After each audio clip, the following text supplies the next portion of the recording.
મહત્વપૂર્ણ સૂચના તારીખ 7 મે 2025ના રોજ રાજ્યના 18 જિલ્લાઓમાં મોક ડ્રીલ થનાર છે. મોક ડ્રીલનો સમય બપોરે 4 વાગે, બ્લેકઆઉટનો સમય સાંજે 7:30 વાગે. હવાઈ હુમલાના સમયમાં સુરક્ષાના પગલાં, બ્લેકઆઉટ એક્શન પ્લાન. ઘરમાં પરિવાર સાથે બેસીને ખાવાનું ખાઈ રહ્યા છે.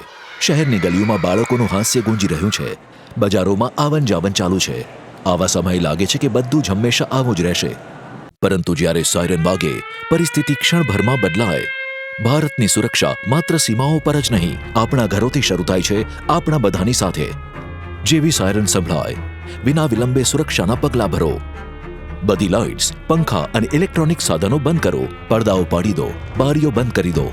થોડો પ્રકાશ પણ દુશ્મનને સંકેત આપી શકે છે. આમાં ડરવાની વાત નથી, પણ તૈયાર રહેવાની વાત છે. આ આપણી એ શક્તિનો ભાગ છે જે આપણને સુરક્ષિત રાખે છે. પોતાના બાળકોને પણ આ પ્રક્રિયાથી પરિચિત કરાવો. તેમના માટે આને એક રમત બનાવી દો. એક એવી રમત જે જીવન બચાવી શકે. એક બાળક ઝડપથી પડદો ખેંચે છે.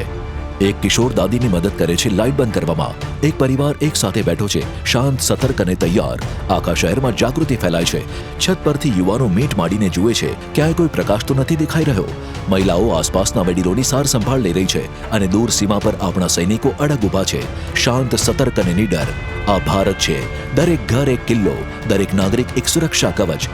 અંધકારમાં આપણે ગભરાતા નથી, સંગઠિત થઈએ છીએ. શહેરોથી લઈને ગામડા સુધી એક શાંત અંધકાર છવાય છે. ડર નહીં, પરંતુ દેશપ્રેમની ભાવના સાથે.